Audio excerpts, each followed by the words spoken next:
Alright, y'all, I'm gonna be a little bit vulnerable here. Like I tell y'all, the example to me is always best when it's you, because you know you and you know your own experience.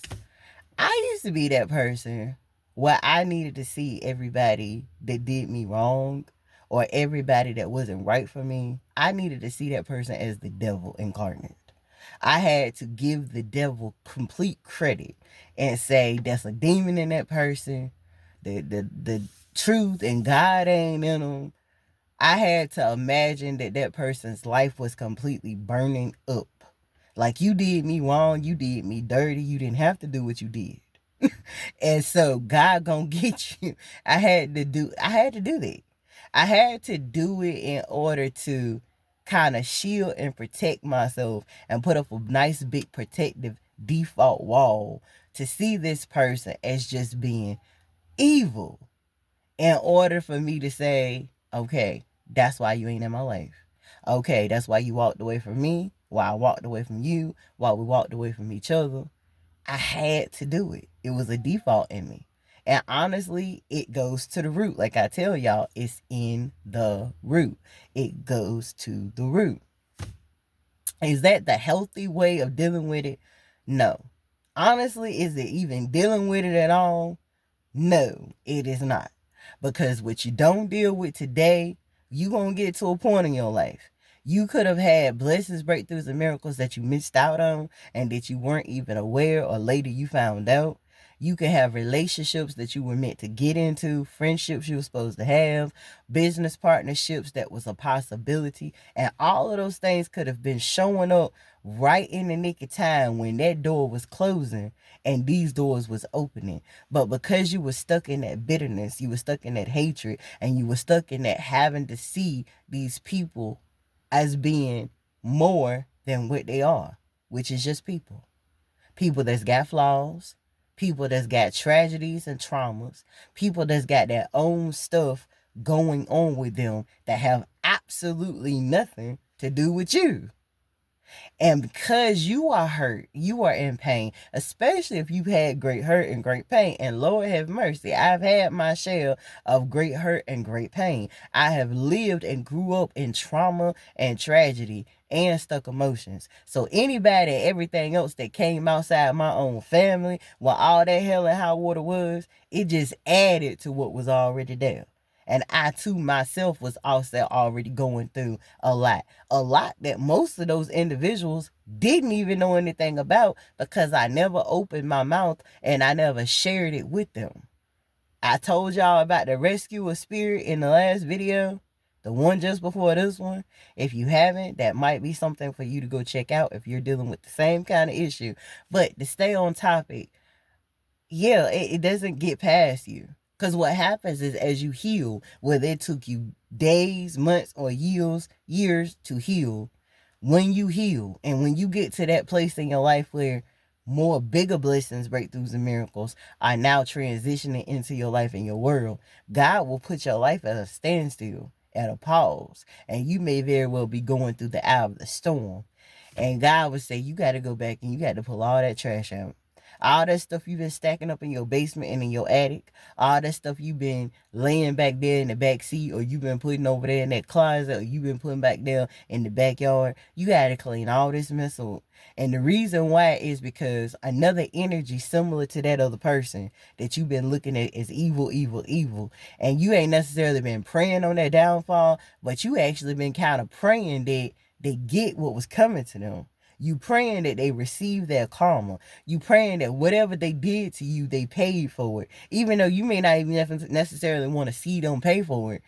Deep within in your mind, body, spirit, or soul, that's how you feel. And if you are a very spiritual person, if you are very close to God, first and foremost, trust me, if that person was meant to pay for what they did, God already had it. It may be things that person end up going through, they end up losing, and problems and issues, because God said, touch not my anointing and do my prophets no harm. So if you are one of his anointed and one of his chosen, and you are one of his prophets, I can promise you this, they did not get bad, whatever it is. And God may even be ready when the time is right to show them how they got everything coming to them for what they did to you. Like he said, let your heart not be heavy, and don't be basically worried and stressed. Like take no thought about yourself. Don't think you need to defend yourself, because he's gonna be right on time basically to defend you. He's gonna do it. But what you don't get about how it also affects you on the back end of things is it's gonna force you to have to go back and deal with those things that you did not deal with in order for your blessings to come on through, because he don't want you to fumble these like you fumbled those. He don't want whatever occurred that's not allowing that type of energy. Now let me explain what I mean. You can have a person that comes into your life, and the purpose of why they came into your life was to make you aware of things. They may not have necessarily even came into your life and were to be permanent. God may have set them into your life just for you to be aware of some things. So basically, they came to tell you that the box was outside on the porch. As a good neighbor, if they're a good neighbor, they came to knock on your door and say, y'all got a package out here. You know, I'm only saying something because it's an Amazon label on this thing, and I don't even know what's in here. And y'all know what kind of hood we live in. You know, even if we live in a good neighborhood, anybody that's desperate enough for going through some things, they may drive right on past here, see their box sitting out there. They done went past it 7 or 8 times, see their box still out here. They may come up here and get this junk and drive right the heck away, and you ain't even gonna know what happened. So I just came to be a good neighbor and tell you that box is out here on the porch. And then your job is being told by your neighbor that your box is on the porch. Your job is to go out there and get your box, bring it in the house, unpack it if it's got the paper or some type of stuffing in there to keep the item safe, pull the item out and everything, and then do whatever other the next steps is with the item that you bought and paid for. But you sitting up here mad. You mad because either the neighbor wasn't nice enough to come knock on the door, or they were nice enough to knock on the door, but they didn't wait around so that they could help you get the package in the door. Even if they did help you get the package in the door, they didn't help you open up the package and get the stuffing out of it. Even if they helped you get the stuffing out of it, they didn't help you get the item out and help you figure out what to do with the item. And and whatever else that the steps are after that you were always meant to take on your own, or he was sending somebody else. Because what if that good neighbor came and let you know that package was out there? Okay, your husband, your friend, or somebody came out, you called somebody and they helped you get the package in the door. Then maybe somebody else helped to open the package and get it out. Maybe then somebody else helped you set up the item. Maybe somebody else taught you how to use whatever the item was, and then whatever steps came after. But you was just so mad and so upset, and you had to make that person into the devil. And you had to give the devil that much credit and that much power in your mind, in your body, in your spirit, and in your life, that the more and more people that was being sent, you weren't even open to them. I use the item, but this situation, it's for anything. It could be somebody putting you on and letting you know there's a job. You need to fill out the application. You need to go do the interview. You need to get the job. You need to work the job and get the check. But you upset because that person put you on and let you know that there was a job. You didn't know how, and you couldn't figure out how to fill out the application. And you just knew that if that person really wanted you to have a job, they would have helped you fill out the application. But was it that person's job? Was it all steps you yourself were meant to make? Or was God sending other people to help the process along, but you wasn't even open to those people? Why? Because you still so mad and upset, and in order to get that person out your head, out your heart, stop thinking about them and stop being mad because they're not continuing to be a part of the journey. That you've allowed all those other people to stay out of your life that was supposed to play a part. And you may very well have another person that is being sent to you right now. And so that won't happen anymore. Even if that person is me saying, hey, hold up, wait a minute. You don't turn this person into a devil. They're not a devil. They just had their own stuff going on. The neighbor was nice enough to come over and knock on the door and tell you the package is outside. The man came into your life to show you that you wanted a man. You know, you've been keeping yourself from men and from people. You've been celibate. You've been staying. You're shut in. You done turned yourself into a nun. And God didn't ordain you to be a nun. You're supposed to be a wife. You're supposed to be a mother.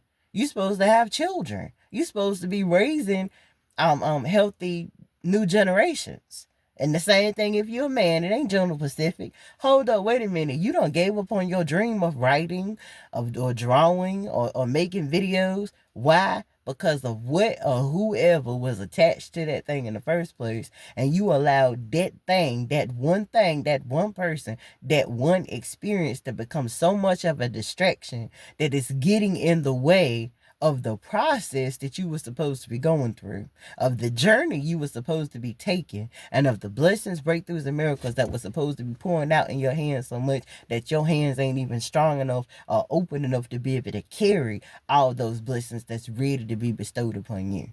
So please don't be like I was. Don't be like I used to be. Because these days, when I get that type of thing, where it's somebody I need to release or let go of, or it's something I need to walk on from, I ain't going to tell you that my heart don't get heavy. But I immediately take my heart to where it's supposed to be, to the doctor. I take my heart to God.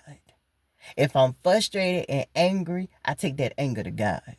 And then God leads me through whatever healing I'm supposed to do, whether it's a spiritual burning, whether I need to get together in the practice using my own baby and allowing my baby to help heal me and elevate me into different places. It's so many ways in which to do it. I'm not telling you it's a one specific way that you need to do it.